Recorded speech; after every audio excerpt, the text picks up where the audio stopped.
أشرف والكابتن سامي بعد. مشاهدينا الكرام في كل مكان، السلام عليكم ورحمة الله وبركاته، وأهلا ومرحبا بكم هنا في أحداث الجولة 25 من منافسات هي الدوري الممتاز لكرة القدم، ومباراة القاسم ونوروز هنا في ملعب الكفل، المباراة التي تجمع ما بين فريقين في آخر الترتيب يحاولان الوصول إلى مناطق الوسط. القاسم صاحب الأرض بالمركز ال15 برصيد 25 نقطة، وفي المركز ال13 فريق نوروز برصيد 26 نقطة. الفارق ما بين الفريقين نقطة واحدة، وبالتالي الأمر يحتم على أحدهما الانتصار من أجل عبور الآخر والاستمرار في الاقتراب من الفرق الأخرى. هنا فريق نوروز نشاهده بالألوان الكاملة، الذي يقود هذا الفريق هو السيد ولي كريم، وجاسب سلطان أكيد مدربا لهذا الفريق الأبيض. فريق القاسم حكام اللقاء حكم الدرجة الأولى عمار عبد الكاظم، يساعده كرار عباس ومصطفى نوح وسجاد خالد. هذه الجماهير البابلية الحاضرة في أرضية الملعب، وهنا التواجد للجماهير المؤازرة في هذا الاستاد. ثواني وتبدأ هذه المباراة بالأداء الراقي للفريقين بالمستوى الممتاز للفريقين.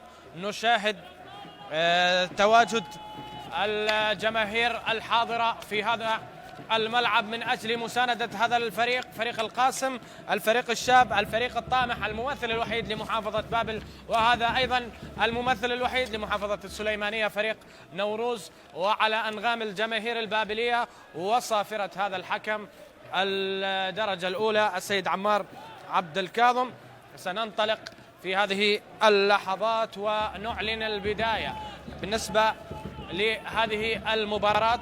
هنا ما ننتظره فقط صافرة حكم المباراة، ونكون في أجواء الحدث مباشرة من الكفل، وننتظر الصافرة يا عمار من أجل البداية، من أجل الانطلاق. مباراة مثيرة تنتظر الفريقين مع التوهج الموجود لعناصر الفريقين في هذا الفصل الثاني من الموسم، خصوصا في المرحلة الثانية، بطموح فوز أول لنوروز في المرحلة الثانية خارج الديار، والقاسم يريد الصمود هنا على هذا الملعب، البقاء من دون خسارة على ملعب الكفل، الهوية الأكبر التي يعرف بها هذا الفريق الشاب والطامح. وهنا حكم المباراة مشاهدينا الكرام على بركة الله يطلق الصافرة، معلنا عن بداية هذه المواجهة التي تنطلق مع صافرة أخرى وخطأ في منتصف الملعب. أحد نجوم المنتخبات الوطنية السابقين، وهنا كرة تلعب الآن، الحارس فرصة، حارس المرمى وأحمد تركي أيضا يعاني. وهنا الكرة التي أخطأ فيها دياري أخي والحارس حاتم أحضرها، حاول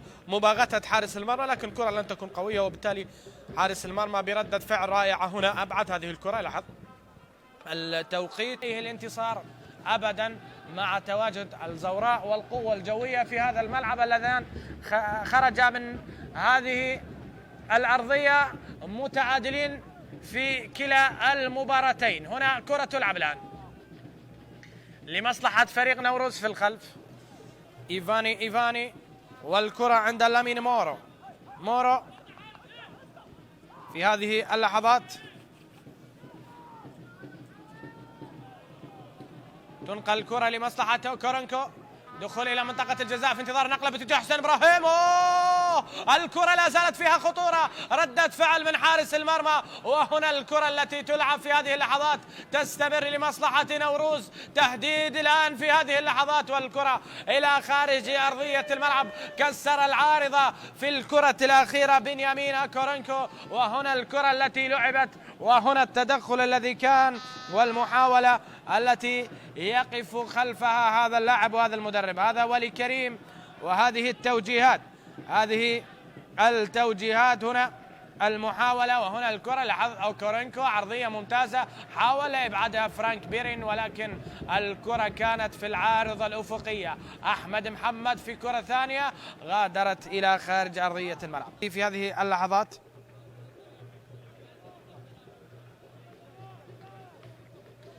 التدخل موجود، وهنا الخطأ والقطع في هذه اللحظات. اوكورينكو النيجيري ينقل كرة باتجاه حسين إبراهيم، قد تكلف هذه الكرة فريق القاسم هدف. حسين إبراهيم يريد مواجهة المرمى، يسدد من هذه المنطقة المغلقة، والكرة في منطقة الجزاء، والكرة موجودة والخطورة أيضا حاضرة، ولكن تعود لمصلحة نادي القاسم في هذه اللحظات.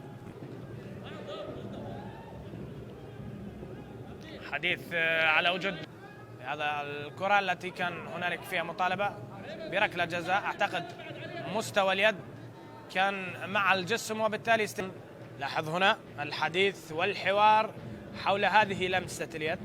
اليد ذاهبة باتجاه الجسم، وبالتالي في أغلب في هذه اللحظات يلعب ركنية في منطقة الجزاء. عمار ونقلة محاولة، وعلي حسن والتواجد، وهنا الكرة لا زالت لمصلحة القاسم.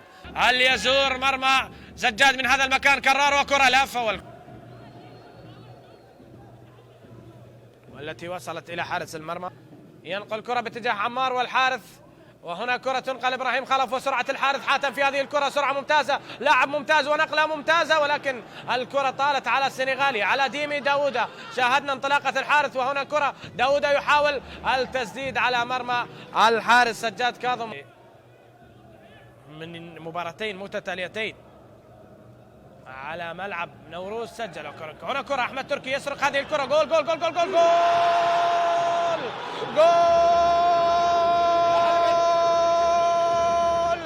القاسم يفعلوها، القاسم يدونون، القاسم يسجلون، والجمهور البابلي القاسمي يطرب في المدرج ويفرح. وهنا أحمد تركي يضع القاسم في المقدمة. مباراة رد الثار، وعلى هذا الملعب لا مجال إلا للانتصار، لا مجال أن نخرج خاسرين، وهم في هذه المواجهة لا يرضون بخسارة ثالثة على التوالي. وجماهير القاسم الآن تعلن الأفراح، وتركي يضيف الهدف السادس له في الموسم. أحمد تركي ابن الشطرة يضيفها ويفعلها، وهنا الكرة التي مر من خلال مورو، وأحمد تركي بمرور ناجح، والكرة أين؟ الكرة في المرمى، الكرة بجنب القائم الأيسر، مرور ممتاز، تسديدة رائعة باتجاه المرمى، والكرة في مرمى الحارس سجاد كاظم، وشباك الكفل تتحرك، ردة فعل حسين إبراهيم في رحلة من أجل أن يعزف على أنغام هدف تركي، والكرة التي تصل في هذه اللحظات في أحضان سجاد تنفذ لمصلحة نوروز في انتظار ردة الفعل ورمي التماس لمصلحة القاسم. وصافرة السيد عمار عبد الكاظم مشاهدينا الكرام تعلن عن نهاية الشوط الأول من هذه المواجهة بتقدم القاسم بهدف مقابل لا شيء على فريق نوروز. لاعب بنيامين اوكورينكو متشوق لأن يسجل. هنا مشاهدينا الكرام العودة إلى مجريات شوط المباراة الثاني. هنا كرة تنقل لمصلحة فريق القاسم، واللاعب آسو رستم وبنيامين أكور ومحمد سامي في المقدمة. هنا كرة إلى محمد سامي في هذه اللحظات، نقلة ومحاولة، وهنا اوكورينكو في هذه اللقطة. آسو تدخل موجود، عمار يبحث عن منفذ، عمار إلى الحارث بنقلة، كساب يحاول الوصول، وصل وكسر الموقف الذي كان فيه اللاعب الآخر. هنا محاولة كساب، نقلة باتجاه تركي، وآسو يظهر ويبعد هذه الكرة. آسو رستم ينقذ الفريق من كرة كان فيها خطورة كبيرة لو وصلت إلى إبراهيم خلف. لاحظ كساب بمرور أكثر من رائع، والمحاولة التي نقلت، وهنا آسو تسيطر على الكرة الأخيرة. هنا نقلة ورأسية حاضرة، ومحاولة تصل في منتصف الملعب لمصلحة لاعبي نادي نوروز. عودة من مورو، لامين باتجاه ياخي ديار في هذه الكرة، ينقلها قريبة، عودة إلى ديار وضغط من داوودة مع عودة 4 لاعبين لحماية منتصف الملعب. وهنا كرة تلعب الآن، تدخل موجود، حكم المباراة لا يشير إلى الخطأ بل يشير إلى الفائدة. هنا كرة تلعب الآن، آسو تعادل تعادل تعادل تعادل تعادل، هو جول نوروز نوروز يفعلوها، وأبناء السليمانية بقيادة هذا الولي يضيفون هدف التعادل في هذه اللحظات. من أجل هذه اللقطة دفع بأسو رستم، وأسو باغت الجميع هنا في ملعب الكفل وأضاف التعادل وأتى بالتعادل. الكرة التي نقلت خلف فرانك بيرين، الكرة وصل إليها أسو في الزاوية الصعبة، وبمساعدة القائم الأيمن لحارس المرمى محمد كاظم يأتي التعادل لنوروز في هذه اللحظات. يأتي التعادل لنوروز، وهدف واحد لا يكفي، قلناها لك يا سلطان، وهذا السلطان الذي يظهر في هذه اللحظات بالرقم 9 ويسجل الهدف التاسع. خطر للهابطين. نعم، كرة تنقل علي ماجد من أجل هدف تاريخي لهذا الرجل، وهنا الكرة ضيعها عمار. تغييرات أحدثت فارق كبير في أداء نوروز وأربكت الدفاعات لفريق القاسم. هذا الكرة الأخرى التي يسددها أسو، لكن ولي كريم هنا، والكرة التي سددها أسو وردة فعل رائعة من محمد كاظم. لاحظ هنا الكرة لافة نحو القائم. هنا اللقطة التي سجل فيها أحمد تركي هدف التقدم للقاسم، هذه اللقطة. وهذا أسو رستم، اللحظة التي أضاف فيها هدف التعادل لفريق نوروز. يضيعها ميثم وعد، وكرة تنقل في منطقة الجزاء. أخطأ فيها حارس المرمى، وهنالك خطأ.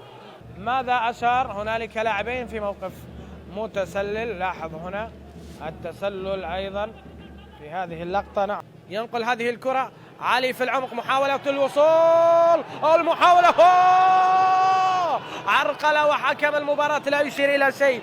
هل هنالك ركلة جزاء؟ لاحظ دخول أحمد تركي ودخول الحارس، وأحمد تركي في هذا الوضع. هل تدخل الحارس على تركي؟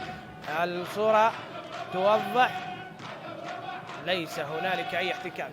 قرار شرعي من حكم المباراة. هنا محاولة من محمد سامي، محمد ينقلها إلى أسو، وهنا الكرة ذهبت إلى خارج أرضية الملعب. في نوروز في هذه اللحظات، هل هي فرصة قتل المباراة يا أسو؟ علي حسن في هذا التدخل، مر أسو، وصل أسو من أجل الختام أسو.